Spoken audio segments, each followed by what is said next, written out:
Buenas tardes a todos y todas. Bienvenidas al seminario interdisciplinario sobre educación. En esta ocasión contamos con dos invitadas para desarrollar sus planteamientos acerca de las investigaciones que realizan en el ámbito educativo. Contamos con la presencia de Rocío Yasmín Ávila Sánchez y de Dianet Miroslava Zavala Huerta. En primer lugar, le voy a dar la palabra a Miroslava, a quien voy a presentar en este momento. No sin antes, bueno, decirles a todos que les daré más o menos 20 minutos a cada expositora y al final haremos las preguntas, así que a todos los que nos escuchan, ya sea aquí presencial o en el Facebook, guarden y escriban sus preguntas para al final podérselas hacer llegar a nuestras invitadas de hoy. Dianet Miroslava Zavala Huerta es licenciada en Educación Primaria por la Escuela Normal Urbana Federal, profesor Jesús Romero Flores. Es maestra en Enseñanza de la Historia por la Universidad Michoacana de San Nicolás de Hidalgo. Su área de estudio gira principalmente en torno al desarrollo del tiempo histórico en el pensamiento infantil, así como a la enseñanza de las artes en niños a partir de enfoques interdisciplinarios. Realizó una estancia de investigación en la Universidad Centro Latinoamericano de Economía Humana de Montevideo, Uruguay, bajo la tutela de la investigadora Ana Zavala Freire, y ha participado como ponente en diversos congresos nacionales e internacionales. Actualmente se desempeña como docente de escuela primaria y su labor está vinculada directamente con el medio rural.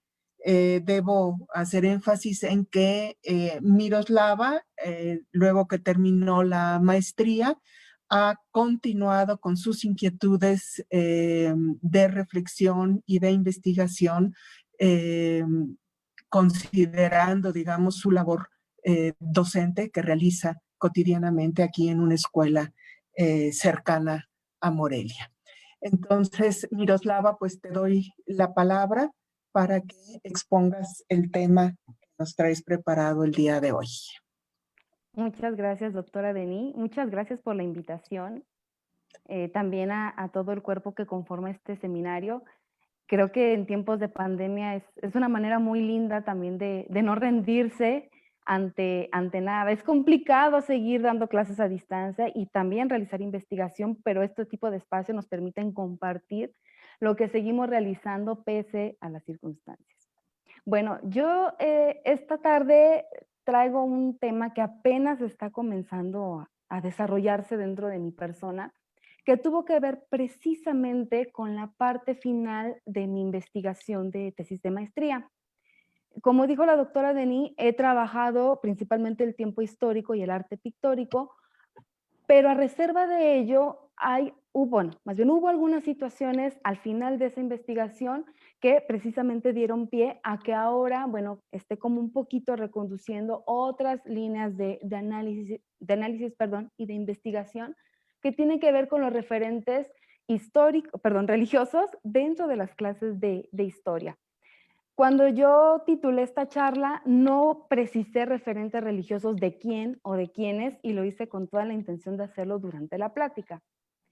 Y precisamente lo que sí hice fue decir que fue a partir de clases de historia que yo tuve lugar a impartir precisamente el ciclo anterior, que tuve un 6º grado.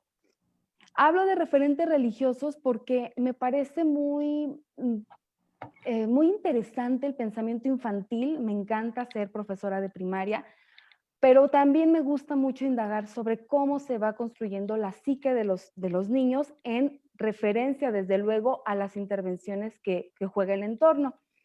Entonces, bueno, de alguna manera podemos tener en cuenta que son prácticas de enseñanza que fueron mías, que fueron reales y que a partir de ellas fue que detonaron una inquietud realmente genuina, por decirlo de alguna manera. Es decir, esto no me vino por haber leído algún texto, sino por algo que mis estudiantes me aportaron. Antes de enfocarme en esas situaciones, en realidad, bueno, son 3, pero tienen el eje vertebral de cómo los referentes religiosos que forman parte de la carga de experiencias de nuestros estudiantes, a veces llegan a la escuela y sin querer se hacen presentes y pueden llegar a servir de cuando en cuando para poder, por ejemplo, terminar de explicar una clase, como lo voy a ilustrar. Conocemos que México tiene un sistema de educación laica, que bueno, el sistema educativo nacional se ha encargado de hacerlo, digamos, de conocimiento general a través no solo de las legislaciones constitucionales, sino también de la organización programática, los programas de estudio, desde luego los planes, y por supuesto, todo un sistema que opera en favor de la educación laica cuando se trata de escuelas laicas. Aparentemente esta división entre el Estado y la formación religiosa están disociadas, pero ocurre que a nuestros centros educativos laicos acuden sujetos que tienen cargas religiosas cuando son niños o son jóvenes que vienen de una familia que profesa alguna religión. Y bueno, estas situaciones pueden ser obviamente tratadas desde un punto de vista como con mucho respeto, con mucho cuidado, pero también de cuando en cuando, como lo decía al principio, permiten abordar contenidos de carácter histórico. Privilegiando la escuela laica al conocimiento científico tiende a desdeñar todo lo que pertenece al mundo del pensamiento mágico, de lo fantástico, a aquello que puede encuadrarse incluso como un dogma. Y yo no estoy en contra de ello. Lo que ocurre es que muchas veces esa misma carga religiosa que tienen nuestros niños, que tienen nuestros jóvenes, también sirve para ir construyendo el conocimiento del mundo social. Eso no está dicho en ningún plan de estudio ni lo dice en ningún artículo, pero sí sirve para ir construyendo, por ejemplo, las relaciones que tienen los niños y los niños donde trabajo yo, por ejemplo, respecto a lo que ocurre en octubre. Octubre es un mes particularmente especial para la comunidad en la que yo trabajo, porque la comunidad se llama San Lucas y tiene lugar la fecha patronal, bueno, la celebración patronal de San Lucas el día 18. Entonces, este tipo de situaciones no solamente juegan en el terreno, digamos, extramuros de la escuela, porque a la escuela también le va a impactar lo que estas experiencias están fraguando en la vida de nuestros niños y cómo están estableciendo relaciones que van a condicionar ese conocimiento social y, quién sabe, también el pensamiento histórico.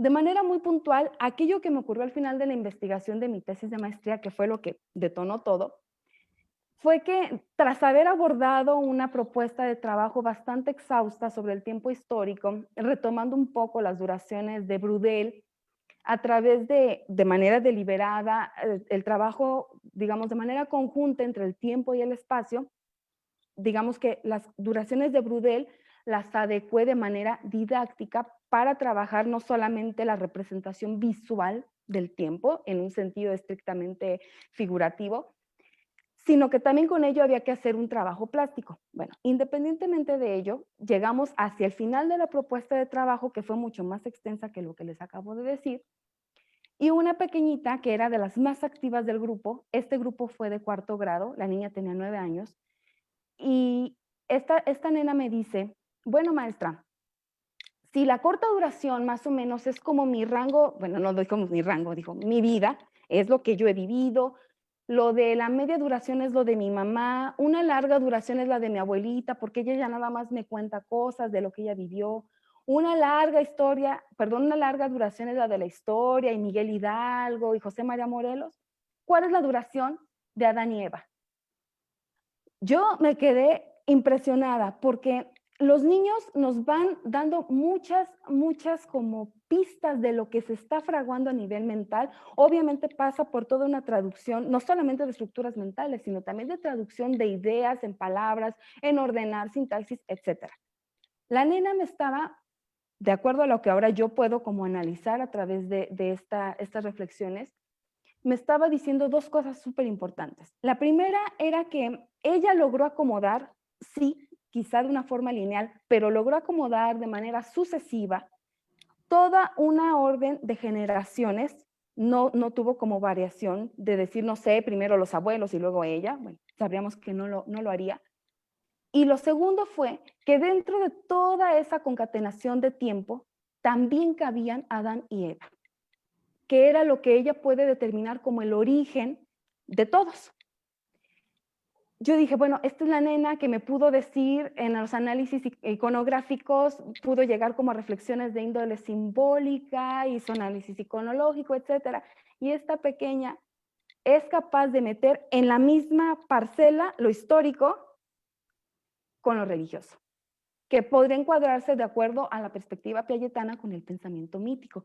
Desde ahí a mí me dio como mucha curiosidad, bueno, indagar en qué está, bueno, ¿cuáles son los límites, mejor dicho, entre lo que pudiéramos considerar como pensamiento histórico propiamente y cuál es su frontera, cuándo se tocan, cuándo pueden conversar el pensamiento mítico, cuándo pueden ambas coincidir, cómo pueden conciliarse, encontrar esos espacios para poder coexistir?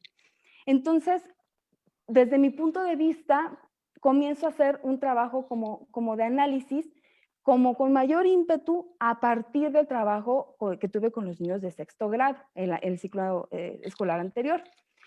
Mi interés primordial no estaba todavía versado en realizar una investigación, sino, insisto, como fueron prácticas de enseñanza que sucedieron, yo como que fui ordenando qué era lo que iba ocurriendo. De manera muy general, cómo era que se daban, me interesaba perseguir cómo era que se daban estos juegos de ida y vuelta entre donde todo lo que suena pasado se ha considerado como historia, pero donde también a veces todo eso que puede entrar dentro del relato mítico religioso también pueda ser considerado como algo histórico y al revés. Entonces, bueno, en esta condena que Occidente ha hecho, por decirlo de alguna manera, donde por un lado está el Estado político y su organización social y por otro lado está lo religioso, por mucho que esté asegurado eso a nivel legal, retomando un poquito a Habermas, sí está ahí, pero los sujetos tienen esas cargas, los sujetos que se asumen como ciudadanos religiosos. Y de hecho, yo podría todavía decir un poquito más. Cuando el ser humano es pequeño, esa división entre lo civil, por ejemplo, y lo religioso, no va a encontrar como un sustento demasiado fuerte de donde agarrarse, porque ocurre que a todo pensamiento lógico visto desde la perspectiva piagetana se encuentra sustentado a partir de un pensamiento mítico que podremos encontrar en edades muy tempranas. Y que si este pensamiento mítico no es que no sea trabajado, digamos, depende de la educación que recibe el individuo, va a pasar esto, o avances, estructuras de conocimiento mucho más formal y racional, o va a seguir permaneciendo el pensamiento mítico. Porque debemos reconocer que en muchos adultos pueden coexistir este tipo de relaciones y no estoy criticándolas, en ningún momento considero que estén mal, solamente las puntualizo. Puede coexistir, sí, un pensamiento formal, pero que a la vez haya otros tipos de pensamientos míticos que no precisamente estén mal y que también sirvan para que los sujetos se conduzcan. Ya con los niños de sexto grado, me sucedieron dos cosas que no estaban en ninguna planificación, es decir, yo tenía mi plan de trabajo, pero yo no pensé, bueno, en este momento voy a abordar esto. No, lo que ocurrió fue de manera espontánea, fue lo siguiente. En un momento estábamos terminando de estudiar a la antigua Roma, precisamente el declive del Imperio Romano y el ascenso del cristianismo. El tema se ve desarrollado bien, pero ocurría algo. No notaba precisamente ni apatía ni falta de interés con los niños. Ocurría algo extraño en la atmósfera de la clase. No sé cómo describirlo, pero puedo nada más decir que siento que los niños tenían esa lejanía con el contenido y nadie los podrá culpar porque hay una lejanía temporal considerable, pero yo me refiero a otra cosa, era como si fuera algo demasiado extraño para ellos el poder trabajar con esto del ascenso del cristianismo y el declive del imperio. Entonces, me decidí en un acto espontáneo dentro de la clase a con sumo cuidado ir retomando ciertos aspectos de su propia vida, de sus propios referentes religiosos para poder ir complementando la clase. ¿Por qué? Porque parecía como que no les sonaba nada cristianismo ni nada. Yo me fui dando cuenta mientras estábamos como en el diálogo de los niños, como que el cristianismo para ellos era algo que siempre había existido. Y bueno, no se les podrá tampoco culpar, dado que desde que ellos nacen, dentro de la comunidad donde yo trabajo, la mayoría de las familias son católicas y el 100% de los niños de este grupo sí venían de familias católicas. Bueno, pues ellos aseguraban que el cristianismo siempre había existido, entonces el surgimiento del cristianismo era raro. Yo esperaba que se fueran a interesar más. Entonces fui abordando ciertas como referentes que ellos tuvieran, ¿de dónde? De los cantos de los villancicos de Navidad, de las clases de religión a las que asisten asiduamente cuando van a celebrar su primera comunión en San Lucas. Preguntaba cosas básicas como, ¿dónde nació Cristo? ¿Por qué? ¿Cuándo nació? Esa fue una pregunta muy, muy interesante. ¿Por qué Poncio Pilato, si era una autoridad romana? ¿Qué hacía allá? O sea, ¿qué tenía que ver una cosa con otra? Intentando engarzar que lo de la antigua Roma sí tenía que ver con ellos. Como con mayor precisión pude trabajar un poquito lo del sentido del tiempo, que es otra de las situaciones que, bueno, como es una de mis líneas de estudio, con la que pude profundizar un poquito más sobre la representación, más bien la presencia, perdón, de las abreviaturas del AC y el DC dentro de los textos escolares. Ellos las ven a menudo, pero como que todavía no establecían la relación digamos, como del marcador del nacimiento de Cristo como un parámetro de orientación temporal que viene desde una tradición judeocristiana y que prevalece en las sociedades occidentales. Bueno, eso fue de manera muy general.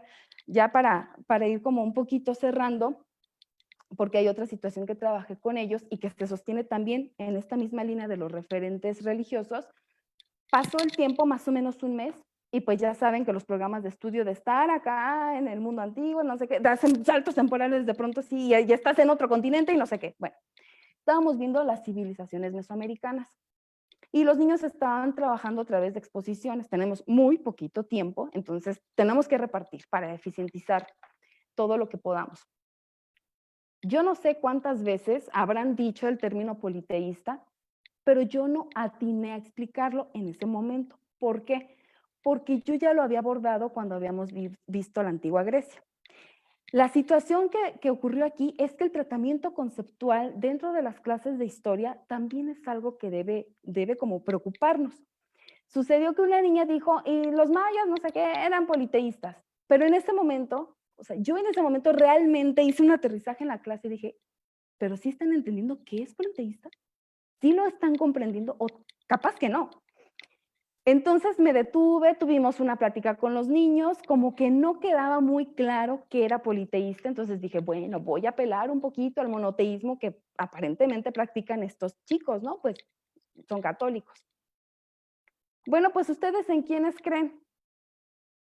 No, ¿en quién creen? ¿En quién creen? Hice la pregunta así asegurándome del singular, pero no esperaba las respuestas en plural, porque hubo una niña que antes de que yo realizara esta pregunta sí dijo, soy politeísta, pero como así como nada más queriendo decir, ya, vamos a decir algo para que se rompa el silencio. Cuando les pregunté en quién creen, los niños me responden en la Virgen de Guadalupe, en la Virgen María, en Dios, en Jesucristo, en San Lucas, en San Isidro Labrador. Me empiezan a dar una retaíla de deidades que yo dije, bueno, pues con razón, esta niña me dijo tal vez que sí eran politeístas.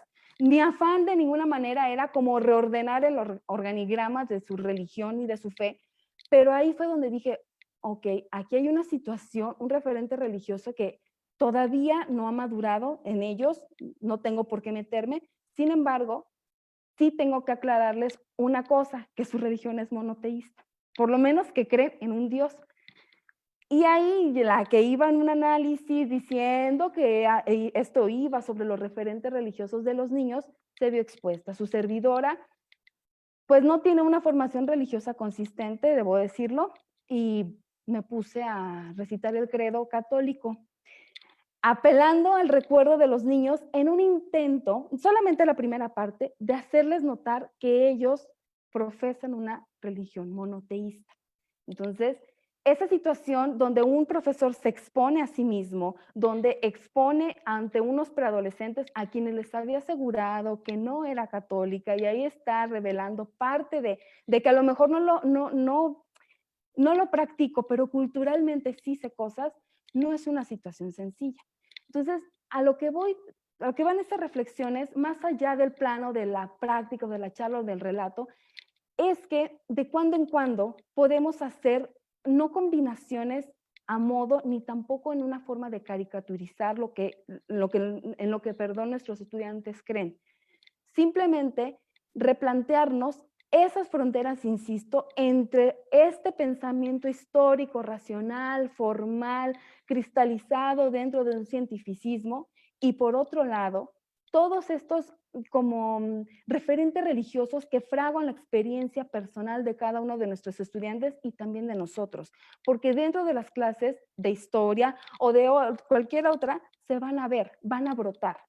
Y aquí es donde, bueno, yo quiero como comenzar a todavía como perfilar este tipo de investigación. ¿Dónde están los límites entre lo histórico? ¿Dónde están los límites entre lo mítico? Y hasta aquí por el momento lo dejaría.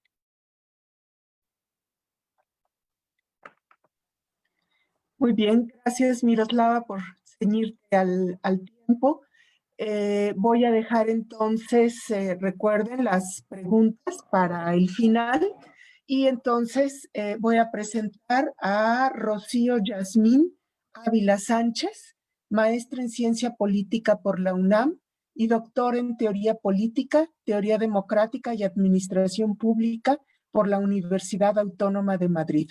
Se encuentra adscrita a la Secretaría de Educación de Tamaulipas, donde se desempeña en la coordinación de la Red de Investigadores por la Calidad de la Educación. Participa en el Laboratorio de Estudios Sociales Aplicados de la ENES UNAM Morelia con el proyecto Desigualdad Educativa en Contextos de Violencia, surgido de la estancia postdoctoral asesorada por la doctora Mónica Chávez González. Pertenece al SNI CONACYT desde el 2020. Muy bien, Rocío, pues te cedo la palabra. Adelante, por favor. Muchas gracias por la presentación, muchas gracias a todas por estar aquí y bueno, me permitiré compartirles una presentación con un esbozo del trabajo que actualmente realizo.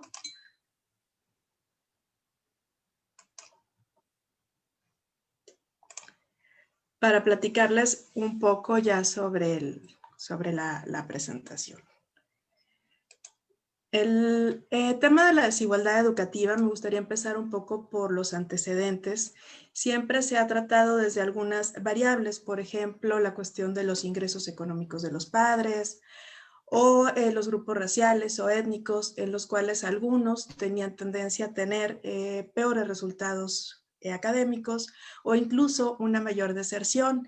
Se hablaba de las condiciones estructurales, de cuestiones físicas, y de unos lustros a la fecha se incorporaron algunas cuestiones como la pobreza urbana, la precarización de la educación pública y el aumento de violencia, que será sobre este último tema sobre el que ahondaré. Pero para entender qué es desigualdad o para poder definir la desigualdad tendríamos que decir, bueno, pues qué consideramos nosotros que es la igualdad o cómo se dan estas condiciones de igualdad. Y hay 5 puntos que recuperamos, estamos hablando desde la década de los 60 del siglo pasado, de Sussman y de Coleman. Ellos hablan más que de igualdad de una cuestión de equidad, es decir, que el sistema educativo tenga la posibilidad de garantizar que todos los miembros de una sociedad ingresan en las mismas condiciones y que a las mismas habilidades o a la misma dedicación de tiempo corresponda la misma calificación o la misma oportunidad de continuar en el sistema educativo. Se habla de que independientemente del estrato social, independientemente de la situación socioeconómica, independientemente de la ubicación geográfica. Y esto de la ubicación geográfica en México tiene una importancia mayor, porque todos los estudios a los que hemos tenido acceso nos hablan de que las escuelas en contextos rurales tienden a tener unos indicadores por debajo de la media nacional, lo cual nos alerta sobre algunas condiciones de desigualdad. Cuando yo hablo de la desigualdad, para encontrar una manera operativa de referirme a ella o de poderla utilizar como variable, nos basamos en los 4 puntos, en los 4 niveles que establecía el INEE para medir el logro educativo. Aquí van de menos a más. El primer nivel es el nivel, digamos, insuficiente, que así se consideraba antes. El segundo nos dice que es, pues, indispensable para entender apenas. Y el cuarto sería el deseable, es decir, donde la mayoría de los alumnos en mejores condiciones deberían encontrarse. Y bueno, cuando nosotros vemos el comportamiento de alumnos de secundarias en Tamaulipas, nos encontramos con que hay una tendencia, como pueden observar, a que los alumnos de alta y muy alta marginación se encuentran en el nivel 1. Es decir, vemos en la columna de alta y muy alta que marginación, que los alumnos casi todos están en el nivel 1, es decir, insuficiente. Cuando la marginación va bajando, es decir, cuando mejoran las condiciones socioeconómicas, el nivel 1 desciende notoriamente, lo vemos en la última de las columnas, y lo que se incorporó, lo que entonces observamos más, son los alumnos que están en el nivel 4. En este sentido, Tamaulipas, que es donde yo realizo el estudio, no es excepción. En la primera columna aparece el promedio a nivel nacional y observamos que los indicadores, cuando hablamos de mediana marginación, son muy similares a los que tenemos a nivel nacional. Es decir, tenemos casi los mismos. Donde sí se abre la brecha es cuando hablamos de los que tendrían mayores recursos y de los que tendrían menores recursos. Nos quedamos con la cuestión del lenguaje y comunicación porque si bien matemáticas es muy importante y también muestra un patrón similar, en lenguaje y comunicación nosotros podemos observar que hay una gran diferencia en los niveles de apropiación, es decir, matemáticas, no soy pedagoga, pero me han comentado los docentes que dan la materia, ¿se entiende o no se entiende? En cambio, en el tema del lenguaje, se va dando un proceso en el cual yo voy incorporando cada vez mayores palabras, cada vez mayores modismos y después, cuando les platico un poco del marco teórico, veremos cómo esta incorporación y cómo esos usos lingüísticos van a ubicar a los alumnos en determinados grupos sociales o en determinados niveles. Aquí nuevamente les muestro, en el nivel 1 hay una marcada caída. Tenemos en alta y muy alta marginación, la mayoría están acá. Y cuando hablamos del nivel 4, es decir, cuando hablamos de los alumnos que tienen mejores logros académicos, se observa exactamente a la inversa. Es decir, la mayoría tienen baja y muy baja marginación. Aquí les muestro por tipo de escuela, la comunitaria, la pública y la privada, donde también es importante observar que las comunitarias estamos hablando de todas aquellas que tienen profesores de CONAFE o que están registradas como multigrado o telesecundarias. Tenemos a las públicas en medio y a las privadas a la derecha. Aquí se puede observar exactamente lo mismo, es decir, la diferencia que hay, lo vemos en el color azul, entre el nivel más bajo en las escuelas comunitarias y el nivel más bajo que observamos en las privadas, es decir, más de la mitad de los alumnos que están en el nivel insuficiente están cursando su educación secundaria en escuelas comunitarias o bien públicas. Si nos preguntamos, bueno, ¿ya ha cambiado esto en los últimos años? ¿Ha existido alguna modificación o todos estos nuevos planes y programas que se han implementado han mejorado la condición de los alumnos? Pues la respuesta parecería ser que no, porque si comparamos 2015 con 2017, vamos a observar que se abre la brecha en los alumnos de primer nivel, es decir, aumenta el número de aquellos alumnos que tienen conocimientos insuficientes de su propio idioma y disminuye el número de alumnos que ocupan el nivel 4, es decir, hay menos alumnos que tienen este nivel o esta posibilidad de excelencia en cuanto a los conocimientos. Hasta aquí les hablaba un poco de desigualdad. Bueno, ¿y qué pasa con la cuestión de la violencia? Cuando nosotros hablamos de Tamaulipas, es un estado que lamentablemente ha ocupado primeras planas en cuanto al número de incidentes violentos. Les pongo aquí unos números proporcionados por el Secretariado Ejecutivo de Seguridad Pública que muestran que el comportamiento delictivo de Tamaulipas está por encima de la media nacional, que tiene un gran número de homicidios y que también se encuentra entre las entidades que tiene un mayor número de personas desaparecidas. Esto sería, bueno, a cuestión de números, pero hay 3 puntos que a mí me permitirían pues ilustrarles un poco la gravedad del tema en Tamaulipas. Hace algunos años fue asesinado el candidato a gobernador que encabezaba las encuestas. A unos días de las elecciones, a la fecha no se ha resuelto el asesinato, no se sabe quién lo perpetró y no pasó absolutamente nada. Tamaulipas también fue escenario de la desaparición de los 72 migrantes en San Fernando, un grupo de migrantes que se dirigían hacia la frontera con Estados Unidos, con los cuales se pierde contacto en el trayecto de Ciudad Victoria a Matamoros y tiempo después, alertado por los familiares, se encuentran los cuerpos en el municipio de San Fernando.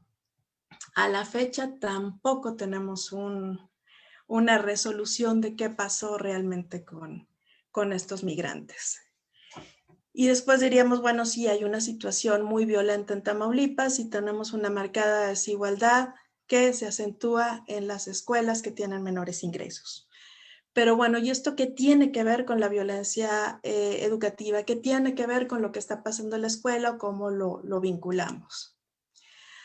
Aquí, haciendo una correlación del logro académico con los denominados polígonos, digamos que Seguridad Pública en el Estado diseñó un mapa, que les mostraré más adelante, donde se sitúan las colonias que tienen mayores índices delictivos. Estos polígonos, en teoría, reciben una atención especial para que se logre disminuir la violencia y para tratar de generar condiciones de seguridad, incrementar la convivencia y, bueno, alcanzar esta consideración de paz o de una sociedad con mayores condiciones de relación.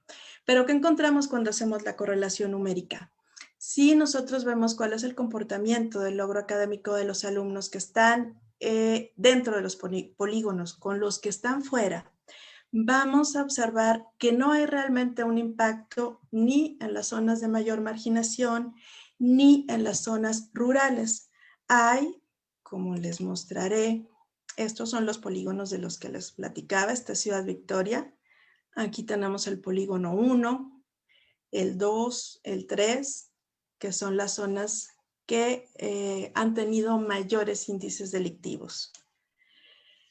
Este era el grafiquito del que les platicaba. Si nosotros vemos qué pasa con el logro, nos vamos a dar cuenta que no hay una gran correlación, es decir, estas sociedades, estos grupos que tienen mayores fenómenos de violencia, no tienen un menor logro. No están teniendo un descenso marcado en el logro académico y entonces nos cuestionaríamos un poco cuál ha sido el impacto o en qué términos está impactando la violencia en estos grupos escolares. Para este momento, es decir, para el primer corte analítico que realizamos, nos encontramos con 3 afirmaciones producto del análisis estadístico y del análisis documental.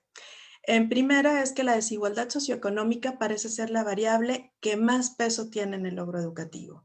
Si no es la cuestión de la violencia, no es el turno matutino o vespertino, sino es el nivel socioeconómico. Esto es cuando INEGI o cuando Coneval ubica a la escuela y a la comunidad en un entorno de alta marginación. Nos damos también cuenta de que todos estos programas denominados compensatorios que están buscando disminuir la brecha de desigualdad no han logrado realmente que funcione o que mejoren las condiciones de las escuelas en situación vulnerable, que es como se le denomina dentro de las políticas públicas en materia educativa. Entonces, con esta información que teníamos hasta el momento, estadística y documental, pues tomamos o jalamos un poco de dos enfoques teóricos que nos permiten explicar mucho lo que estaba pasando. El primero de ellos es la teoría de la reproducción de Bourdieu. El segundo es el denominado triángulo de la violencia de Galtung. Y dos soportes conceptuales o dos líneas que dentro de alguna teoría han manejado conceptos que nos permiten explicar lo que está sucediendo en Tamaulipas. El primero de ellos es la desensibilización ante la violencia o la denominada naturalización de la violencia. Y el segundo de ellos es una apropiación o una americanización que se ha hecho de los conceptos de Max Weber de poder, autoridad y legitimidad. En reproducción social es fundamental el concepto de hábitus, el término de capital social y la cuestión de capital cultural. ¿Por qué el hábitus? Y les mencionaba hace un momento la cuestión del lenguaje o la importancia de las palabras. Sabemos por la teoría de Bourdieu que el uso de determinadas palabras nos ubica en ciertos contextos. Aquí tenemos hasta las burlas que se llegan a hacer alumnos porque utilizan ciertos vocablos que son muy dados o muy comunes en las zonas rurales de Tamaulipas. Hay palabras como el algotra, que es para referirse a alguna otra, o el anca de, para decir que van a casa de. Entonces, este tipo de usos lingüísticos nos remiten a ciertos contextos sociales que tienen mucho que ver con la cuestión del hábitus. También aquí retomamos el concepto de autoexclusión que hemos visto en los alumnos de secundaria, que algunos de ellos dicen es que yo pues llegué hasta la secundaria, no pienso estudiar licenciatura, es decir, no hay una expectativa de continuar. Y por otro lado, sí hay una cuestión de reproducción o cierta admiración por las figuras locales de narcotráfico. Es decir, sí se ha consolidado una cultura en la que pueden ser incluso buenos o pueden ser unas personas deseables dentro de la comunidad quienes se dedican a ciertas actividades ilícitas. En el triángulo de violencia hablamos de la cuestión de la violencia estructural.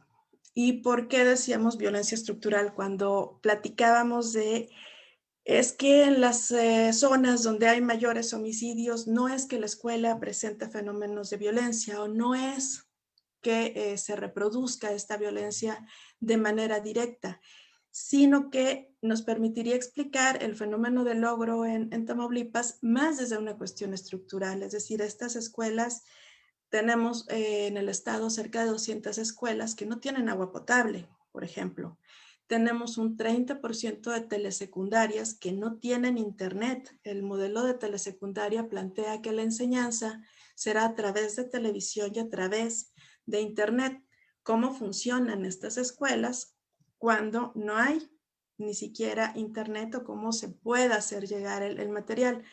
Todas estas cuestiones, todos estos fenómenos de pobreza nos hablan de una violencia estructural que es sistemática sobre ciertos grupos sociales en Tamaulipas. El tercero es, hablábamos de la cuestión de la naturalización de la violencia y de cómo se han desensibilizado. Aquí yo me gustaría comentarles dos anécdotas pequeñas que recogí en las entrevistas que realizamos. La primera de ellas es en un municipio cercano a Ciudad Victoria que tiene altas tasas de delincuencia organizada y que tiene la presencia de ciertos grupos ligados al narcotráfico. Aquí me decían las maestras que la supervisora y las autoridades de educación prohibían que se celebraran los cumpleaños en horas fuera del recreo, es decir, se permitía que el niño llevara un pastel y compartiera en el recreo, pero que no podían tomar mayores horas. Y las maestras se encontraron con que los hijos pequeñitos que cumplían años y que sus papás estaban asociados con alguna actividad ligada al narcotráfico, llegaban Pero bueno, hasta con el festival, dicen que aquello parecía el circo, ¿no? Llevaban inflables, llevaban payasos y se llevaban prácticamente toda la jornada escolar. Entonces llegaba la directora y le decía a la maestra, ¿y por qué lo permites? No, pues usted deme la indicación y yo lo suspendo. Bueno, déjame hablo con la supervisora. Bueno, déjame y hablo con el jefe de sector. Iban subiendo la pregunta y todo el mundo decía, es que mejor no te metas. O sea, mejor vamos a omitir y bueno, pues dejamos pasar el hecho de quién se trata. Ellas nos platicaban que en cuestiones de violencia, por ejemplo, se contenían mucho al regañar a los niños que tenían padres en estas actividades porque preferían no tener problemas con ellos. Entonces era el, no, pues sabes qué, déjalo hacer lo que quiera y mejor nos evitamos un problema. El colmo o digamos, ahí la cereza del pastel de la leyenda urbana es cuando se habló de que habían robado a un león del zoológico de Ciudad Victoria y después empezaron a decir los niños que el papá de uno de ellos lo tenía en su casa y entonces se convirtió como que en la amenaza entre los niños, estamos hablando de niños que estaban en primaria y decían, bueno, mejor no me hagas enojar porque te voy a llevar con el león del papá de fulano. Entonces, este tipo de cuestiones nos alertan sobre la forma pues natural y de llevar al diálogo de los niños y sin tener esta cuestión ética o moral en la cual se puede criticar la asociación a los grupos de delincuencia. El último de los temas que les comentaba que es una apropiación que realizaron en algunos estudios sobre el cacicazgo en México, sobre los conceptos de poder, autoridad y legitimidad. Aquí, bueno, yo un poco por mi deformación como politóloga, pues yo siempre buscaba el concepto de la estructura, es decir, cómo funciona el Estado, o es un Estado fallido, o qué está pasando con el Estado que no puede garantizar las condiciones de seguridad. Y la respuesta es que no necesariamente era un Estado fallido, que sí hay altos grados de connivencia, que sí están juntos en muchos sentidos la autoridad formal y la autoridad de facto, que sí hay una gran penetración de las actividades ilícitas dentro de las esferas de gobierno, pero que esto en términos formales o en términos estructurales no ha afectado la capacidad del Estado para mantenerse como tal, es decir, ni hay una guerra civil, ni observamos que haya una caída del aparato administrativo, sino que todo pareciera que sigue funcionando. Entonces, retomábamos algunas cuestiones de literatura y encontrábamos referencias a los cacicazgos y a esta forma en la que los poderes locales han funcionado de manera quizás fuera de la ley, quizás en la ilegalidad, pero con una legitimidad que les da su arraigo con la población y el, digamos, visto bueno que les dan las autoridades oficiales, en este caso el Estado con mayúscula y con minúscula. Teníamos ya toda esta parte de la información, pero ahora lo queríamos llevar a una escuela, a un lugar donde pudiéramos hacer entrevistas con los alumnos y pudiéramos ver cuál era la opinión que ellos tenían al respecto. Había 3 puntos centrales sobre los que queríamos desarrollar este trabajo. El primero de ellos era la violencia y el logro académico y entonces la pregunta que les hacíamos a los niños era estudiar para qué. ¿Cuáles son las percepciones y cuáles son las expectativas de estos adolescentes en entornos de violencia? Queríamos también saber cómo funcionaban estos mecanismos de apropiación de la violencia por parte de los adolescentes y cómo es que la veían como un poco natural y ya como sin verla mal o sin tener esta simpatía que hay por las víctimas. Y finalmente, queríamos ver las relaciones interpersonales entre actores multinivel, es decir, cómo se llevan alumnos con maestros, alumnos entre ellos, con los directivos, cuál es la relación del director con las autoridades de la Secretaría de Educación, es decir, ver un poco ahí cuáles son las relaciones. La escuela que se eligió para este estudio es una secundaria que cumple con estar en una zona urbana, en una zona de alta marginación y también dentro de un polígono de violencia. Es conocida como la técnica 71 dentro de Ciudad Victoria y aquí les muestro, bueno, 2 notas que ha generado esta secundaria. Es común los enfrentamientos de las alumnas a golpes, la presencia a la entrada y a la salida de personal armado para vigilar que no se den situaciones de violencia. Ha sido una escuela donde han tenido balaceras cercanas y una serie de fenómenos de este tipo. La escuela tiene estas características y aquí les presento algunas pequeñas fotos que tomamos de ahí, también un poco para mostrar la cuestión estructural, es decir, pues la imagen o las condiciones que no se prestan mucho al estudio. Cuando preguntábamos al director por qué tenía las sillas así o por qué no se deshacían de todo esto, decía que está inventariado. Entonces ahí es donde también es una cuestión estructural y administrativa. Decía, yo no voy a meterme en un problema cuando me digan que, pues que dónde están las sillas. Entonces a mí me dicen las sillas rotas, pues ahí está, ahí búsquenlas, ahí tiene el inventario. Pero esto pues no hace sino generar unas condiciones que son adversas a la educación. Hasta aquí nosotros hemos hecho este estudio, llegamos hasta el punto de tener la selección de la escuela. La idea era que durante este año escolar se hubiera hecho la parte del estudio ya de campo, el trabajo en la escuela, pero bueno, como todos sabemos, las condiciones de la pandemia llevaron a la suspensión de clases y este es el avance que hasta el momento tenemos del proyecto y es lo que les presento.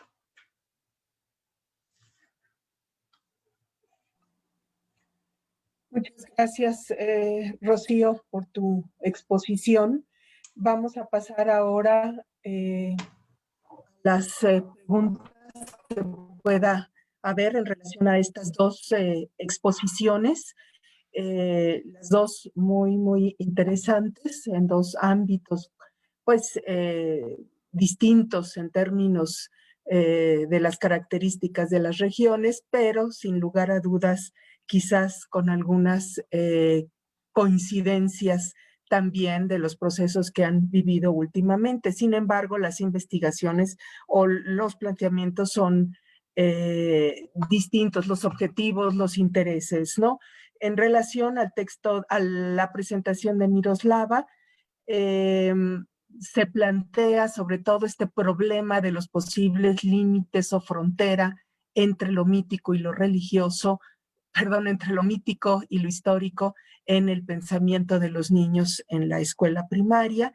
Y en el caso de Rocío, pues nos ha planteado este tema de cuáles son los elementos que gestarían más el desarrollo o el avance escolar y qué relación o qué incidencia tendría en ese desarrollo escolar la presencia de la violencia en Ciudad Victoria, en una escuela secundaria de Ciudad Victoria, Tamaulipas, ¿no? Pues bien, dejo la palabra abierta, el micrófono abierto más bien, por si alguien quiere tomar la palabra y me lo pueden indicar, ya sea si tienen la pantalla abierta, levantando la mano o en el chat. Creo que luego hay una pestañita para participaciones, aunque ahorita yo no la veo. ¿Alguien desea participar?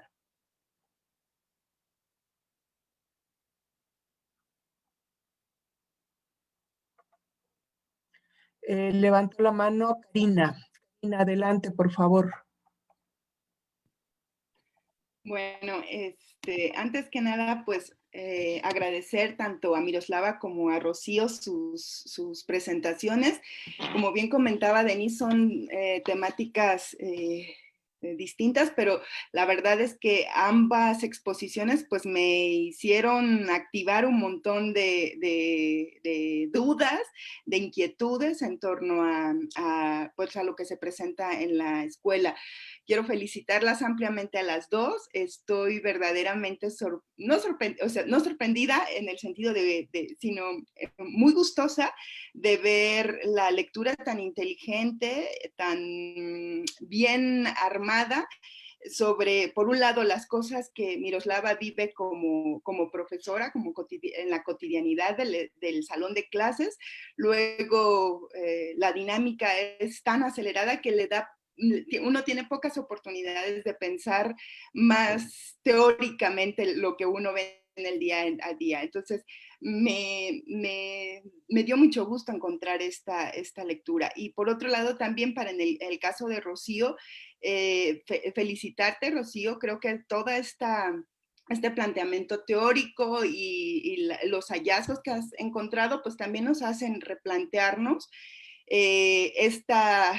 ¿cómo decirle? Como el espacio común o la conclusión común que uno cree que existe entre violencia o violencia visible, esto que tú nos explicaste muy bien, como una condicionante del logro académico. Yo tendría, bueno, para Miroslava, bueno, un comentario y también una pregunta. Fíjate que ahora que te estaba escuchando exponer, me hiciste recordar, yo he trabajado más desde la historia de la psicología y sobre todo de la psicología educativa, cómo los psicólogos han clasificado este tipo de manifestaciones y de asociaciones en las distintas edades escolares. Y bueno, también me hiciste pensar en cómo este pensamiento occidental, y también creo que tiene mucho que ver con la perspectiva liberal, ha hecho un esfuerzo, me parece a mí un esfuerzo bastante mal logrado, de separar, de fragmentar aspectos que en la vida humana y en la vida escolar pues no logran romperse, ¿no? Esto que tú bien dices, los límites entre el pensamiento lógico, el pensamiento histórico, el conocimiento histórico y el pensamiento mítico.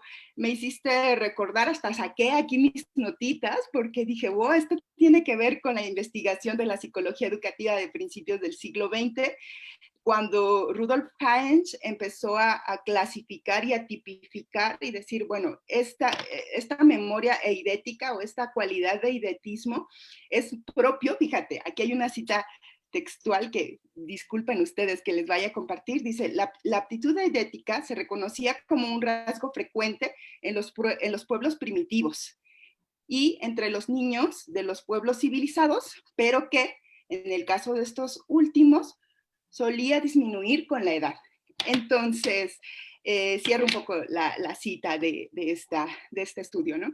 De una o de otra manera se empezó a construir una noción de que separar lo mítico de lo real o separar el pensamiento lógico y que el pensamiento lógico predomine sobre otras formas de pensamiento y otras formas y necesidades humanas, pues en realidad tampoco ha ocurrido así. Pensé también, por ejemplo, en la historia de la educación en México, ¿no? Cuando desde el siglo XIX, pero particularmente en el porfiriato, se defiende esta educación laica y que debe desaparecer la educación religiosa. Y es muy curioso, porque muestran su capacidad de agencia. El Estado puede decir, tienes que eliminar todos esos contenidos religiosos, pero en realidad lo que hacen es cambiarle de nombre a la clase y que los contenidos sigan manteniendo muchos aspectos religiosos de la religión católica para el caso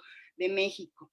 Entonces, bueno, me parece que tu reflexión nos conduce nuevamente a observar cómo pues los seres humanos no estamos fragmentados, y no es que de un lado puedas tener todo ese pensamiento mágico religioso y del otro el pensamiento racional, sino que además están en constante relación. Y me parece que, según tu experiencia, la experiencia que nos compartes,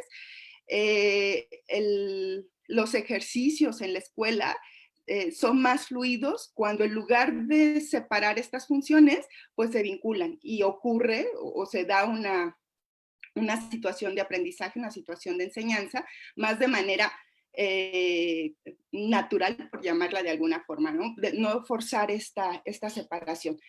No sé si tú estarías de acuerdo conmigo en esta observación. Y bueno, para Rocío, hijo Rocío, no quiero extenderme tanto, pero les juro que me despertaron muchas cosas.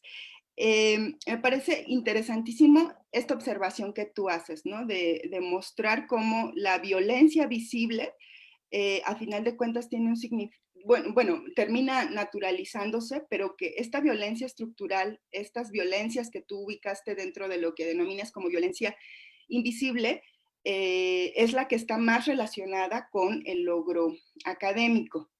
Primero, otra vez tiene que ver con mi experiencia también en investigación. Me parece que una buena parte de los indicadores que nos dicen si se está alcanzando o no el logro académico, pues está más relacionado con asimilación cultural, más allá de asimilación realmente de aprendizajes.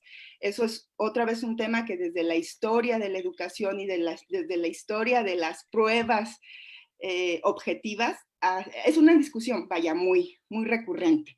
Lo primero que yo diría es que estos indicadores lo que muestran más es asimilación cultural, el hábitus también al que tú te estabas refiriendo, realmente un aprendizaje incluso útil para la vida, ¿no? Esa sería la bueno, un comentario que quisiera hacerte y que me gustaría escuchar tu opinión en torno a ella. Y por otro lado, fíjate que tuvimos una reunión hace poco menos de un mes, en la que también estaba Liz, por acá está, y estaba Rosy, donde hacíamos reflexiones en torno a cómo los grupos racializados estaban muy relacionados con la violencia, un problema recurrente era el problema de la violencia. No estamos tratando de estudiar la violencia en esta otra investigación, pero todo el tiempo salta el tema de la violencia. Entonces, una hipótesis que podemos apuntar, que estamos intentando apuntar en este grupo de investigación, retomando un poco el pensamiento de Foucault, es que lo que ocurre o lo que está ocurriendo en las sociedades contemporáneas es que los estados ponen en condición de mayor riesgo a las poblaciones que no asimilan o que no cumplen la norma, en el caso del tema que tú abordaste, que no cumplen ese logro académico y que entonces se convierten en seres humanos prescindibles y se colocan o se permite que vivan en zonas como las que tú nos mostraste muy bien en tus diapositivas, en zonas insalubres, sin servicios, pero también que están expuestos a múltiples riesgos en los que literalmente no se les mata, como decía Foucault, no es el hacer morir, sino el dejar morir lo que empieza a operar en la lógica de la biopolítica Foucaultiana. Bueno, fueron estas dos cosas las que me hicieron pensar. Muchas gracias, de verdad las felicito. Me encantaron ambas exposiciones. Gracias, Karina. ¿Les parece que esperemos otra pregunta antes de pasarles la palabra, Miroslava y Rocío? A ver si hay alguna otra participación para juntarles las preguntas a las ponentes. Mónica, adelante. Bueno, pues buenas tardes a todas. Muchísimas gracias por sus presentaciones. También coincido en lo estimulante que fueron, como lo comentó Karina. En realidad tengo como dos preguntas muy sencillas. También tomé muchas notas de lo que Cari ahorita nos compartió porque me parecen muy interesantes sus reflexiones. Sin embargo, cuando estaba oyendo el trabajo de Rocío, estaba yo pensando, Rocío, en el texto de Javier Aullero, el de la zona gris, no sé si lo conoces, pero valdría mucho la pena como retomarlo, porque me parece que él pues hace un estudio, ¿no? En donde pues analiza pues un momento de violencia colectiva a través de los saqueos que se generaron en Argentina y de alguna manera pues habla como estos actos como de violencia popular pues se pueden llevar a cabo, ¿no? Gracias a esta zona gris, ¿no? Que es como una zona ahí medio nebulosa, medio oculta, pero no tanto, ¿no? Como parcialmente secreta, en la que confluye, ¿no? Pues la política formal estatal y la política popular, ¿no? Donde los poderes establecidos pues se vinculan con los poderes populares, ¿no? Y se genera como un cierto ambiente de permisividad, ¿no? De complicidad, eh, en donde pues hay esto, ¿no? Que tú un poco nos hablabas, ¿no? Entre el Estado, ¿no? Esta idea de dejar de estar viendo como un Estado fallido, sino más bien, y recordé también mucho la presentación que nos hizo el compañero Colín la vez pasada, ¿no? Que hablaba cómo hay ya estos vínculos, pues, ¿no? No podemos pensar que hay un Estado fallido, más bien tendríamos que pensar que hay un Estado que se nutre y que, digamos, forma parte pues, del narcogobierno que existe en este país, ¿no? Entonces, bueno, a mí me gustaría, pues no sé si pudieras compartir tus reflexiones sobre esta zona gris, si es que la has podido identificar, sobre todo en los ámbitos escolares, porque escucho esto que tú estás mencionando, eh, me queda claro que pues también seguramente el trabajo de campo, cuando algún día se pueda realizar, ¿no? De forma presencial, nos va a arrojar más herramientas para esto, ¿no? Pero pensaba en cómo, pues la escuela es un espacio donde también eh, tiene cabida esta idea de Estado, ¿no? Finalmente la institución educativa en estas zonas pues representa a la autoridad formal, ¿no? De alguna manera. No solamente son los policías, que también han estado presentes, sino también las autoridades educativas forman parte de este entramado de la política formal. ¿No? Y que de alguna manera, pues también en esta relación cotidiana al interior de las escuelas, uno puede ir identificando estas zonas grises, ¿no?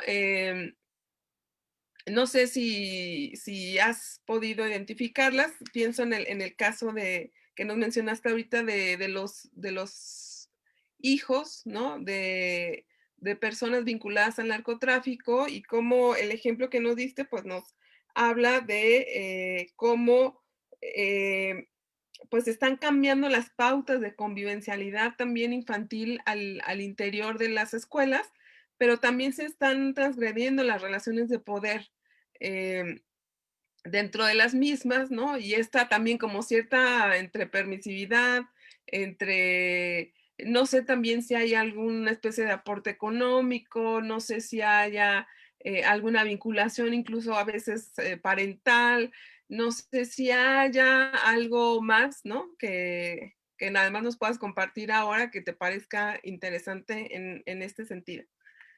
Pues sería todo de mi parte. Gracias, Mónica. ¿Alguien más quisiera participar? Bueno, por lo pronto mejor les doy las palabras porque la palabra a las ponentes, porque también la verdad han sido participaciones complejas, así es que para que puedan hilar con sus respuestas, Miroslava y Rocío. Por orden de exposición, le doy primero la palabra a Miroslava. Muy bien, muchas gracias.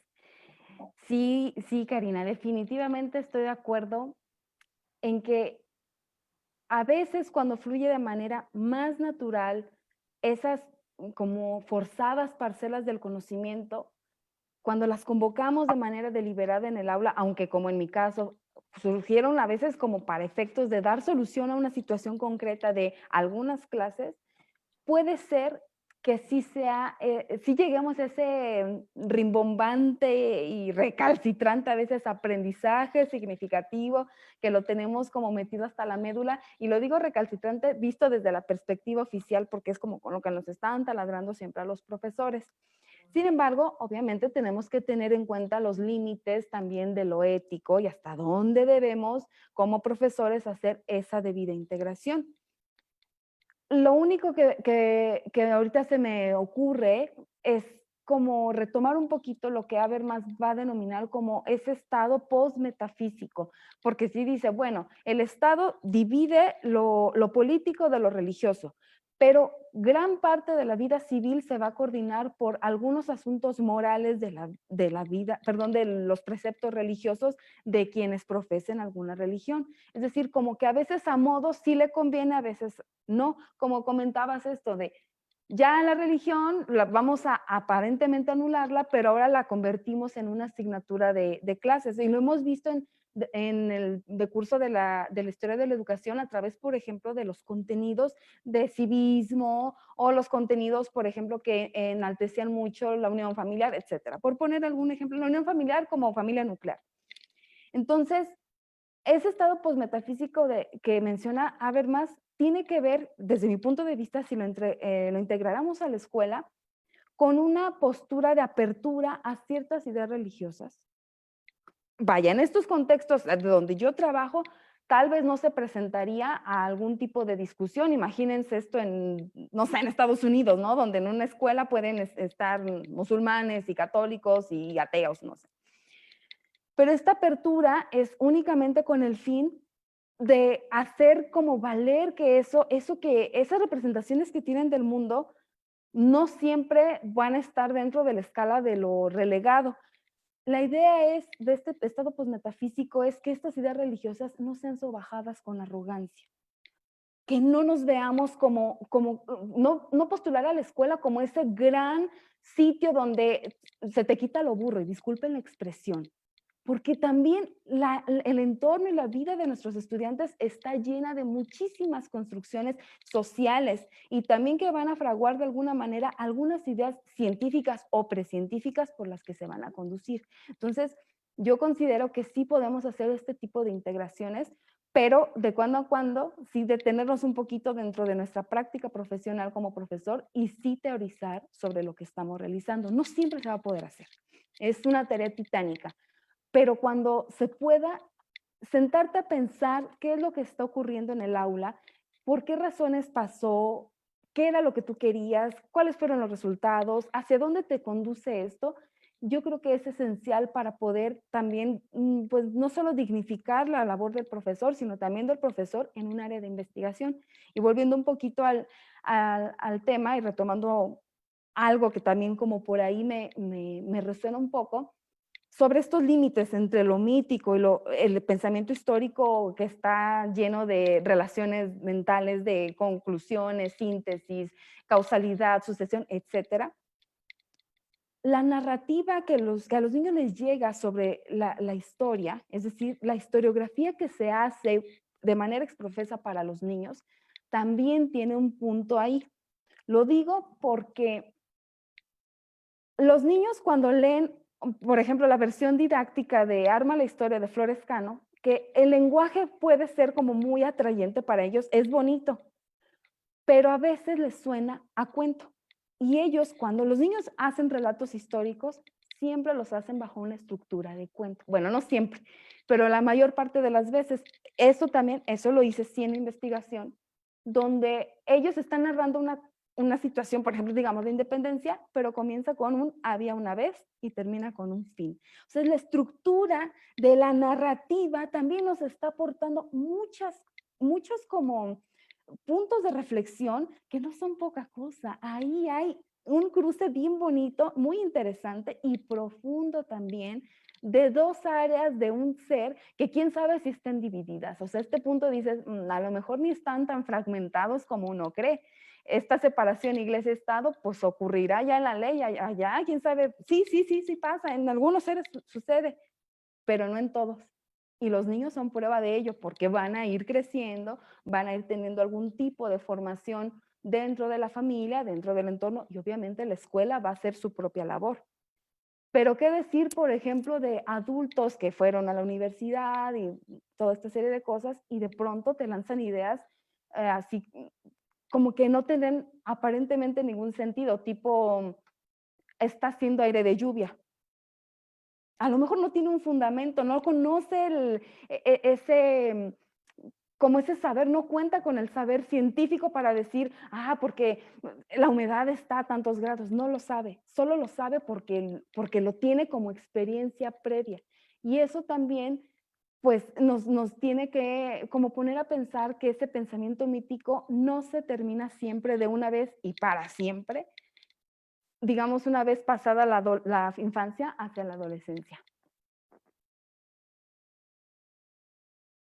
Gracias, Miroslava. Muy interesante el planteamiento. A ver si luego me da el tiempo para también participar. Rocío, adelante, por favor. Gracias. Bueno, en primer lugar, respecto a lo que comentaba Cari, sí te agradezco, Karina, los comentarios, me ilustran mucho y me hacen recordar dos cuestiones. Primero, el texto de Bourdieu, al que ya mencionaba sobre la distinción, cuando hablas de cuáles son los niveles y de cómo el INEE diseña estos instrumentos. Si a mí me preguntas como tal qué opino de ellos, yo los considero ya de por sí excluyentes, es decir, el hecho de que utilices la opción múltiple, el hecho de que los tengas que hacer en una computadora, ya por la simple cuestión estructural, digamos, castiga a muchos alumnos y premia a otros, a los que están familiarizados con este tipo de tecnologías. Me refería que lo utilicé o lo cité porque había que operativizar de alguna manera el logro académico y en este sentido era una prueba que servía y también porque es un instrumento a partir del cual en muchas ocasiones se designan los presupuestos, es decir, las escuelas que tienen mayor puntaje en estas pruebas estandarizadas de conocimiento reciben un mayor recurso o les pintan la escuela o les dan bancos nuevos, es decir, los premian de alguna manera. Y por otra parte, también es la base sobre la que se van a realizar todos los exámenes de ingreso a los distintos niveles. Es decir, la prepa, la licenciatura, los posgrados, en la mayoría de ellos se va a someter al alumno a una prueba similar, o sea, ya a un concepto, sí, muy cultural, sí, muy occidentalizado, sí que es una cuestión ya con cierta tendencia o que nos está llevando hacia lo que se considera deseable. Y ahí me recuerda mucho a Bauman, con esta idea del desecho de las sociedades y de lo que está pasando, ¿no? Entonces, sí, ¿qué hacemos con toda esta población que no vamos a eliminar, que no podemos ocultar o que no podemos negar, pero pues lo que él utiliza como analogía de que son los grandes basureros, es decir, vamos a excluirlos, vamos a colocarlos donde no los veamos. Y aquí, por ejemplo, se ejemplifica con la cuestión de las becas que maneja el sistema educativo tanto nacional y Tamaulipas igual. Tú a los alumnos que tienen un buen desempeño les das una beca económica para que mejoren su condición, pero ahí donde estás. Es decir, no hay una posibilidad para que un niño de una primaria pública tuviera acceso a las escuelas privadas que tienen el mejor desempeño, es decir, que han tenido el mejor logro. No vamos a buscar esta interacción social que sería el ideal, es decir, buscar que los grupos pudieran convivir entre ellos y que se pudieran intercambiar para conocer lo que piensa y lo que hace el otro, sino que los vamos a mantener aislados y vamos a mantener esta polarización entre los grupos sociales. En ese sentido me recordaba mucho. Y la cultura de la asimilación sí es tal cual, o sea, incluso ya en los niños uno escucha que ya no son exámenes de opción múltiple, ya son exámenes planea. Oye, ¿cómo vienen las respuestas? Pues vienen tipo planea, es decir, ya se interiorizó esta forma de ver las evaluaciones. Y lo seguimos viendo ahora en la pandemia, cuando las condiciones son absolutamente adversas para este tipo de evaluaciones. Se insiste en que los docentes tienen que evaluar a los alumnos y tienen que aplicar este tipo de nociones y seguimos hablando de las competencias y seguimos hablando de una serie de modelos que están muy lejanos de la idiosincrasia nacional, que están muy lejanos de la realidad social y de estas profundas brechas que tenemos. En cuanto a lo que me comentaba Mónica, sí, o sea, efectivamente hay apoyo económico. Empiezo por el final. Por ejemplo, en los reinados, a nivel preescolar y a nivel primaria, se utiliza todavía mucho la figura de los reyes en la primavera. Y es una oportunidad que tiene la escuela. Recordemos que las escuelas públicas no reciben apoyo económico para cuestiones de limpieza, es decir, no se les da pues ni escobas, ni trapeadores, ni cloro, ni nada para limpiar. Ellos tienen que obtener este recurso por las cuotas a los padres o por otro tipo de actividades que realicen. En Tamaulipas es muy común que se haga la elección del rey y de la reina, y cada escuela, cada salón, cada grupo pone a su candidato, ya sea que lleven taparroscas o que lleven periódico o el recurso económico. En muchas escuelas donde hay presencia de hijos o están matriculados, hijos que tienen a sus padres en una situación así, se da que llegan, pero pues ¿qué? ¿Quiere que le compre el camión o voy ahorita y lo llevo? Es decir, hay muchísimo apoyo económico. Y esto pues también se convierte en un incentivo para que se tolere la presencia y más aún, les digo, para que se cree esta admiración que hay. Yo a veces me refiero al norte, pero creo que ya es una situación muy generalizada, pero sí hay una admiración a la figura del líder o del hombre fuerte o de quien tiene el control sobre la entidad, e incluso en muchas ocasiones a él es al que se recurre cuando hay un problema. Es decir, si hay un secuestro, no van con la policía, van con él. Si hay una situación de mejora que se requiera, le piden apoyo a estos personajes que están por fuera de la ley. Y, insisto, tiene mucho que ver, si nos vamos un poco a lo histórico, con la figura del cacique. Desde el porfiriato veíamos cómo la instrucción formal o la instrucción legal era una, hay que actuar de cierta manera, pero en los hechos pues se mandaba al cacique a que operara. En el caso de San Luis Potosí, las memorias de Gonzalo N. Santos son muy ilustrativas de cómo operaba él como cacique desde lo ilegal, desde lo oscurito, desde lo subterráneo, y a final de cuentas era esta acción política la que permitía que siguiera funcionando el régimen como tal, es decir, el régimen como lo conocemos teóricamente. Serían las dos las cuestiones que respondería. Gracias. Gracias, Rocío. Voy a leerte dos preguntas. Una me llega de Facebook. Elizabeth Rocha dice: hola, mi pregunta para la última presentación es para Rocío, entonces, es si se tiene algún dato sobre cómo opera el currículum, la cultura escolar o las formas de enseñanza de los profesores sobre la desigualdad o la violencia. Y la otra pregunta, también creo que es para ti, Rocío, esa está aquí en el comentario del chat.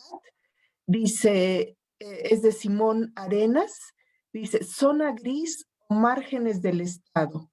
Para Salvador Maldonado, la violencia responde a procesos, experiencias de justicia, desatención u olvido en espacios abandonados por el Estado. Bueno, es un comentario. No sé si quieras comentar algo, Rocío, al respecto. Sí, bueno, sobre lo del currículum, hay una serie de programas que se llaman compensatorios. Uno de ellos tiene que ver con los profesores que se encuentran inmersos en entidades, en municipios, en localidades donde hay un alto número de incidentes violentos. Aquí, por ejemplo, la crítica que los profesores hacen cuando se reúnen es que son documentos diseñados por especialistas, sí en la materia, pero no en el entorno. Entonces, por ejemplo, dicen, a ver, platica con los niños de la violencia, y está un cuentito donde el papá se da reversa en su coche, atropella a un gato de la vecinita, y la vecina llora, Y entonces, ¿cómo arreglan la situación? Lo ponen como un ejemplo. Entonces, los maestros dicen, bueno, ¿cómo planteo yo esto como un acto dramático que mueva la reflexión cuando mis alumnos, muchos de ellos son huérfanos y vieron a sus padres morir, estuvieron ahí en las balaceras, o cuando ellos han estado en la escuela y han presenciado una serie de incidentes violentos de mucho mayor escala? Ese es el tema a veces con las cuestiones curriculares y con los programas que se introducen. Con la cuestión de la desigualdad, por ejemplo, es también muy irónico porque muchos de ellos se hacen llegar a través, nuevamente, de programas para computadoras o que requieren de internet y no se cuentan con las condiciones. También desde el ámbito institucional, desde la Secretaría de Educación, siempre se considera al docente como un factor que va a generar el cambio. Y a veces él también es un elemento que requiere apoyo. Es decir, ahora con la educación en la pandemia, siempre la pregunta es, bueno, ¿y de dónde va a pagar el tener datos el maestro? Es decir, sí tiene que estar con sus alumnos y sí esté pegado, pero bueno, el maestro también tiene un sueldo y también tiene una serie de necesidades y también tiene una serie de condiciones contextuales que son más favorables en algunos casos y que en el caso de las escuelas multigrado que están muy alejadas o las zonas rurales o las telesecundarias suelen ser más demandantes, es decir, suelen ser unas condiciones menos favorables. Entonces, todo esto es algo que hay que poner sobre la mesa cuando se habla de las acciones de política educativa que se generan para disminuir las brechas de desigualdad. Gracias, Rocío. ¿Alguien quiere participar, preguntar de los presentes? Creo que en Facebook no me ha llegado alguna otra. No. ¿No? De los presentes. Entonces, me doy rápidamente la palabra a ver si alcanzamos antes de terminar la sesión.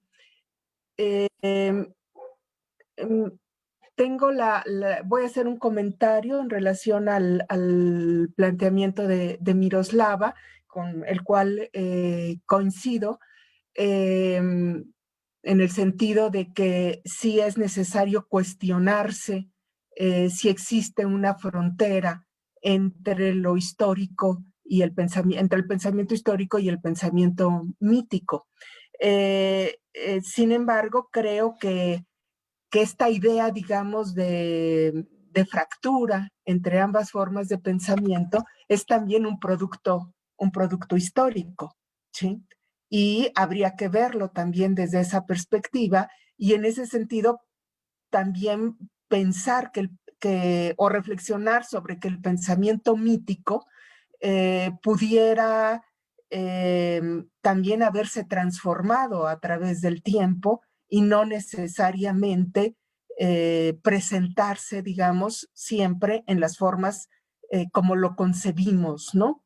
Y, digamos, creo que cumpliría también una función dentro del pensamiento histórico, el pensamiento mítico en sus múltiples manifestaciones hoy en día, ¿no? Creo que habría que pensar más eso. Yo soy de la idea de que no habría exactamente tal frontera, que ese es un planteamiento político, el que haya una frontera entre lo histórico y lo mítico, y tiene que ver precisamente con la secularización. Y la secularización no solo es, digamos, la separación entre la Iglesia y el Estado, sino también tiene que ver con la cultura y las formas de vida que hemos ido asumiendo las sociedades, sobre todo digamos que formadas o influidas en la cultura occidental, pero hay otras formas culturales que no hacen la misma separación entre lo mítico y lo histórico, ¿no?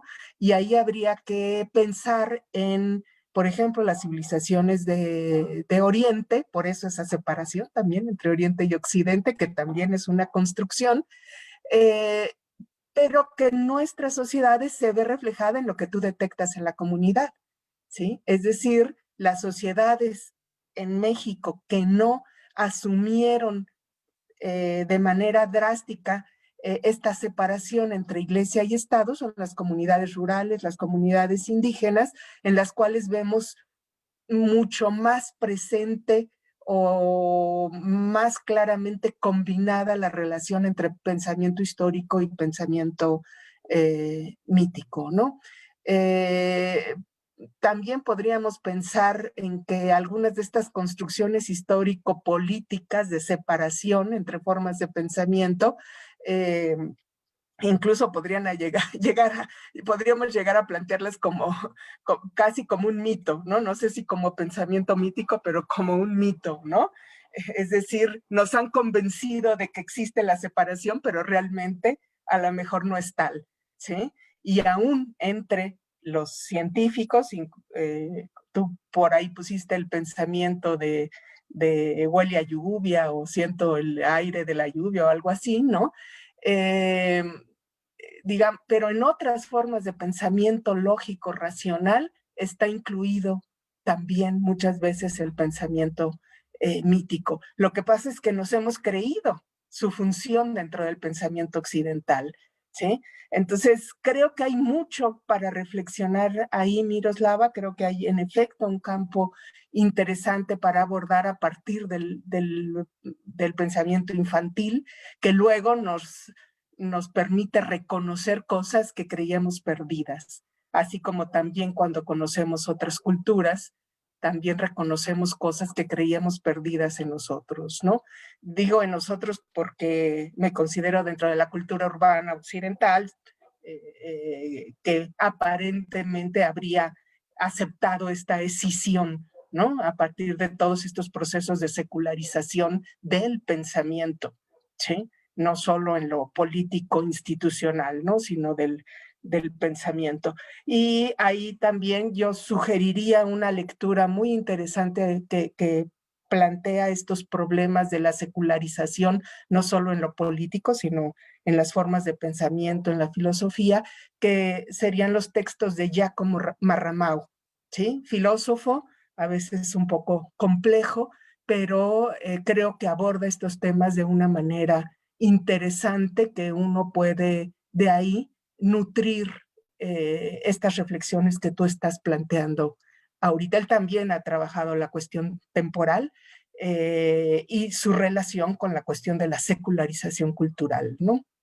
Pero bueno, lo dejo nada más como un comentario. Creo que es una idea, un camino para continuar una investigación sobre el tema y que desde luego está relacionada con el problema de la temporalidad. Marramao te daría luz sobre estas relaciones, ¿no? Y en relación a la exposición de Rocío, eh, también me planteé, creo que ya te lo dijeron de alguna otra forma, eh, o sea que es importante preguntarse sobre los indicadores que determinan el aprovechamiento escolar o qué entendemos por aprovechamiento escolar, qué está entendiendo la institución y si esto es realmente un logro, ¿no? O desde qué perspectiva es un logro académico, ¿no? Creo que me parece que sería importante esa pregunta más allá de las desigualdades, ¿no? Creo que en muchas escuelas con bastante desigualdad, que funcionan en la desigualdad, digamos, con muchos menos recursos, hay una riqueza muchas veces que de nueva cuenta vuelvo a decir, a veces la gente formada en la institucionalidad y en la urbanización no son capaces de captar, ¿no? En los entornos rurales, por ejemplo, ¿no? Claro que a lo mejor aquí yo no estoy, digamos, explicitando eso que sí tú consideras, que es cómo se atraviesa en estos entornos de desigualdad la cuestión de la violencia, ¿no? Porque ahí sí, desde luego, creo que se complica e incluso el aprovechamiento escolar a lo mejor adquiere otras dimensiones, ¿no? Lo que para algunos padres de familia ligados a estos grupos podría ser aprovechamiento escolar, quizás para otros no lo sería, por ejemplo, en términos éticos, ¿no? No solo de expresión lingüística o de dominio matemático, sino en otros ámbitos, ¿no? Del conocimiento. Me parece que habría que pensar más en estos elementos, ¿no? Pero desde luego te felicito, me parece una investigación muy interesante, ¿no? Eh, Diana, perdón Diana, creo que me habías levantado la mano antes de que yo participara y no te vi, me adelanté. Paso la palabra y ya luego si quieren volver a participar, Rocío, Miroslava, con gusto. Adelante, Diana. Muchas gracias. Sí, de pronto luego yo no sabía si se veía o no, si funcionaba bien mi aplicación o no, pero ya. Muchas gracias. Pues yo coincido, me uno a las felicitaciones que ya han hecho las compañeras. Creo que ambos proyectos muestran una complejidad en el abordaje que tienen, en todo en la construcción, en el entramado teórico que también nos han compartido. Y pues será interesante dar seguimiento al avance que vayan presentando en sus proyectos. Y bueno, en la línea de lo que ya han comentado y lo que ahora comparte al final nuestra compañera, me parece muy relevante el trabajo de Miroslava, porque bueno, si ya hablabas un momento sobre la secularización y sobre esta división o estos límites entre lo histórico y lo mítico, creo que también otra línea en torno a los procesos históricos que llevaron a esta división, además de esta comprensión del dualismo cartesiano y demás, quizás sería también la organización del capital y la articulación de la educación al sistema capitalista, ¿no?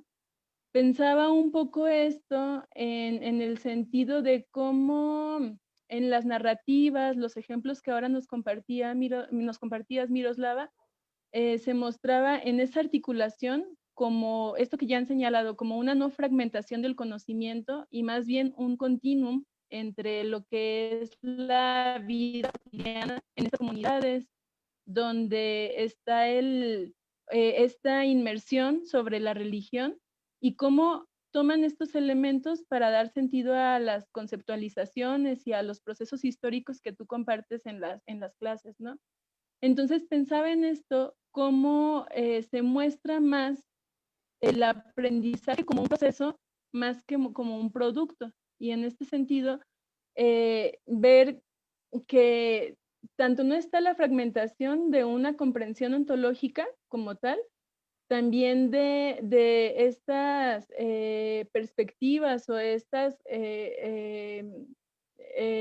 concepciones religiosas que también les permiten orientar la vida social y cómo a partir de esto puede tomar, bueno, lo que ya comentaba, este sentido, ¿no? Sobre los conceptos y todos los elementos históricos que tú les acercas a partir de ciertas lecturas o lecciones, ¿no? Y justo también pensaba en eso que señalaba al final, de cómo esta concepción dicotómica no está puesta en las cosmogonías o en estas otras comprensiones ontológicas de los pueblos originarios, o también pensar, por ejemplo, en poblaciones rurales campesinas donde esa división entre, por ejemplo, cómo son los procesos de la tierra, y cómo se entiende la vida, ¿no? En la tierra y cómo a partir de eso se organiza el territorio, pues también los procesos históricos en esas comunidades, pues son relevantes. Entonces, creo que hay algo que pensaba, era esto, o sea, además de esta división que parte de la secularización por parte del Estado, quizá hay otros elementos históricos que también llevan u orientaron a la educación a esta división entre lo histórico y lo mítico religioso. Dentro de ellos identifico también estos procesos sobre el sistema capitalista y la organización del Estado en torno también a esta regulación. Y por otro lado,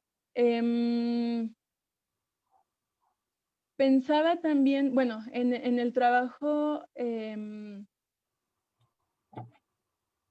que ahora nos compartía Rocío, pensaba también en cuando Moni compartía esta reflexión sobre que la escuela forma parte del Estado y cómo los docentes también pues son representantes del Estado en esta instancia, pensaba en un texto que ya comentaba en la reunión anterior el compañero Alberto, que es el de Gupta, Mitchell y Abrams sobre antropología del Estado, y cómo en esos 3 ensayos se muestra la articulación que, como bien señalabas, o sea, más que pensar en un Estado fallido, quizás sea un Estado cómplice, o es lo que Rita Segato ha nombrado en otro momento como la articulación entre el Frente Estatal Empresarial Mediático Cristiano, y dentro de ello también hace una articulación con lo que era como la segunda realidad, donde sitúa en esta segunda realidad a toda la mafia, el crimen organizado que claramente vemos en América Latina, y lo veía en esta articulación con el texto de Gupta, Mitchell y Abrams en torno a cómo los docentes, al ser también representantes del Estado, que hacen una crítica en cada uno de sus ensayos sobre la división entre la sociedad y el Estado, cómo ahí se podría ir enlazando esas figuras de Estado, esas representaciones que hacen los docentes sobre el Estado, con lo que ocurre en los contextos específicos donde a mí me parece muy relevante esta narrativa que compartes, ¿no? O sea, ¿qué hacemos cuando los padres de familia están ofreciendo todo y hacen estas celebraciones gigantescas? O sea, ponemos un límite y por parte de a lo mejor jefes o directores de área, ¿no? Asesores o demás, dicen, no, pues es que hay que dejarlos, no te metas en eso. O sea, ¿cómo se amalgama esta representación del Estado por parte de estas figuras docentes y de toda la estructura del sistema educativo con esta segunda realidad que nombra Rita Segato, ¿no? O sea, cómo se empieza a estructurar ahí una práctica y también una representación de que pues hay que seguirlo, que hasta se opone a ciertos programas que quizá también acerca el Estado, ¿no? Para poder implementarlos en el espacio educativo que está atravesado por la violencia. Entonces, bueno, eso por ahí son algunas recomendaciones de lectura que acerco. Y también tenía un par de preguntas, o sea, en esto que nos compartías, pues ya sabemos, atravesó la pandemia y pues esto ha echado para atrás muchos proyectos o los ha limitado. ¿Cómo se estaría pensando seguir el proyecto en este futuro próximo? O no sé hasta dónde se considera en este momento dejarlo. Y pensaba también si acaso podría analizarse más a fondo esto que nos compartías como la violencia estructural del contexto, o sea, por ejemplo, la localización en donde se encuentra, donde está la escuela, ¿no? En la ciudad, en estos polígonos de violencia, cómo están físicamente, qué condiciones tienen, algo de eso ya nos compartías. Y no sé si también se pudiera hacer algún tipo de visita para hacer trabajo etnográfico sobre las condiciones como esta fotografía que nos compartías de los mesabancos, sobre algunos otros elementos que evidencian esa violencia estructural que ya señalabas. Y también tenía otra pregunta relacionada con prácticas de asimilación sobre las figuras de poder que ya nos comentabas, o sea, sobre cómo se muestra, ¿no? La admiración, o cómo también pareciera que bueno, sí, se muestra esta admiración o se quiere tener cercanía a ese prototipo, ¿no? Que se espectaculariza si acaso hay algunas diferencias en las prácticas de asimilación entre estudiantes hombres y mujeres. No sé si eso es algo que has podido por ahí dimensionar. Y pues bueno, hasta aquí dejaría ahora la intervención. Gracias. Gracias, Diana. Miroslava, ¿quieres participar? Únicamente agradecerle a usted y a Diana las sugerencias que me hacen, porque sí es un tema que me interesa, insisto, es algo que surgió de la práctica de la enseñanza, pero que a mí me permite repensar cosas que no solamente atañen a mi ejercicio profesional, sino que puede también ser compartido para otros profesores o interesados en el pensamiento infantil. Yo considero que de nada sirve, por ejemplo, trabajar esto del el ascenso del cristianismo, por poner un ejemplo, si no tomamos en cuenta también cuáles son las operaciones de pensamiento que sustentan la cognición de la historia. Yo porque soy maestra en enseñanza de la historia, ¿no? El de matemáticas y era lo suyo. Pero estos puntos que ustedes me ofrecen, sobre todo el pilar de la línea histórica que ha delimitado esta secularización, me parece que la he de incorporar a mi propio estudio, a mi propio abordaje, también para saber cómo ha impactado en la comunidad donde yo me vengo desempeñando. Principalmente porque, por un lado, pienso hacerlo todavía por un largo tiempo, es decir, quiero seguir trabajando ahí, y por otro, porque mis prácticas de enseñanza pueden todavía verse mejoradas o revestidas no solamente digamos, de una planificación, sino de planteamientos teóricos que de manera bien pensada puedan ser aplicados. Yo les agradezco mucho sus comentarios porque además de que son súper oportunos, me parece que van totalmente como en la misma línea en la que yo me quiero encuadrar. Entonces les agradezco mucho a las dos. Rocío, adelante. Sí, gracias. Pues yo también me uno al agradecimiento en primer término por los comentarios.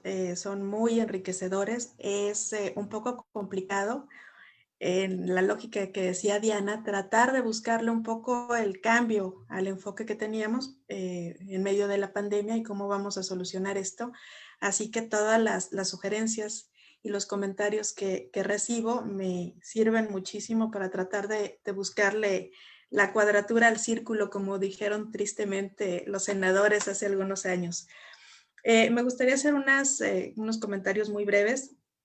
En cuanto al instrumento de estandarizado del INEE, yo tengo muchísimos asegúnes, lo ratifico, pero digamos que lo retomé un poco en esta cuestión que parece trabalenguas que decía Bourdieu de las estructuras estructuradas estructurantes. Es decir, en qué medida estos instrumentos nos han hecho creer que es la única forma válida de medir el conocimiento y que vamos a ser exitosos en la medida en la que alcancemos un nivel 4. ¿En qué medida no lo creemos, lo asumimos y en qué medida lo reproducimos? Entonces, cuando nosotros estamos hablando de cómo se miden los niveles, obviamente estamos haciendo una reproducción de una lógica que ha sido estructurada. Soy muy crítica en cuanto a la existencia. Al principio quizás no lo mencioné de manera muy clara, lo utilicé como para hacer un poco la variable y poder analizar si había diferencia en los puntajes que alcanzaban alumnos de distintas comunidades. En su momento ya para el trabajo de correlación con la violencia sí se va a modificar y sí van a ser otros los criterios que utilicemos para los aprendizajes. Aquí, por ejemplo, retomo un caso que decía la compañera Miroslava, ¿no? Del llover, que es algo que en las normales rurales, por ejemplo, los maestros desarrollaban muy bien y que a veces, aunque los meteorólogos que tienen muchos posgrados digan que va a llover en determinada zona, no le atinan. Y es el maestro rural o el campesino o el abuelo que voltea y te dice, sí está el cielo gris, pero no va a llover. Y tú, ay, por favor, pues no llueve, ¿no?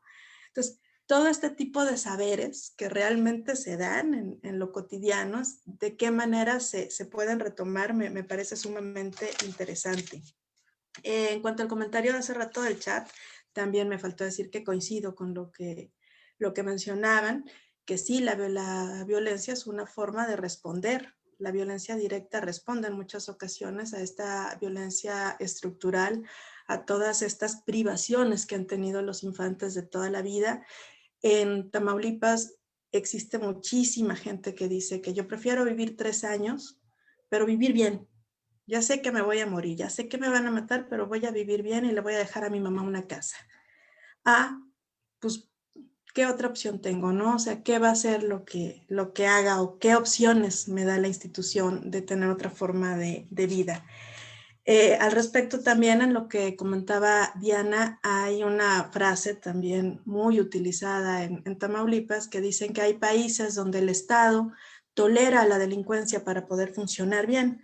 En Tamaulipas la delincuencia a veces tolera al Estado. Es decir, se ha modificado de tal manera que a veces la parte más fuerte o quien toma las decisiones son quienes ocupan cargos o tienen cierto estatus dentro de la delincuencia organizada. Que cómo pensamos llevar el trabajo. Hemos comentado que por lo pronto queremos seguir trabajando en la cuestión de estadísticas y en la cuestión documental, porque sí nos gustaría hacer la intervención directa. Es decir, sí nos gustaría que regresen los chicos a la escuela y nos gustaría estar trabajando directamente con ellos. Creemos que también la brecha de desigualdad se va a ampliar con esta pandemia. Creemos que van a ser unas condiciones distintas cuando regresen a clase de manera presencial y esto quizás nos permitirá hacer algunos ajustes para obtener información todavía más valiosa de cómo funciona la violencia estructural, de cómo estas grandes limitaciones que tienen los alumnos de estas secundarias influyen en su conformación como ciudadanos, en su visión de lo que quieren hacer, cómo se cuestionan si seguir o no estudiando, o cómo se fortalecen estas figuras fuera del marco legal, pero que sí representan unos ideales a seguir, como son pues algunas figuras asociadas con el narcotráfico. Serían las cuestiones que de manera muy, muy breve, para no irme mucho sobre el tiempo, me gustaría compartirles. Gracias. Muchas gracias, Rocío.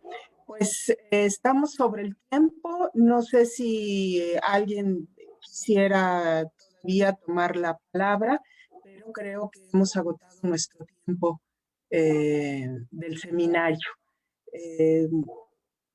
¿Nadie?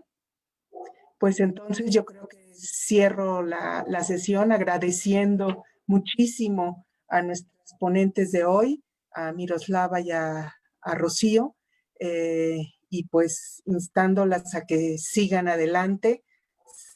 Sabemos que estos tiempos son difíciles para este tipo de investigaciones, pero esperemos poder seguir adelante con ellas. Agradecemos mucho la presencia también de todos los miembros del seminario y de quienes nos puedan estar siguiendo por Facebook. El seminario se podrá seguir viendo en el Facebook, tanto de la ENES como del Instituto de Investigaciones Históricas. Muchas gracias a todos, a todas más bien, porque en esta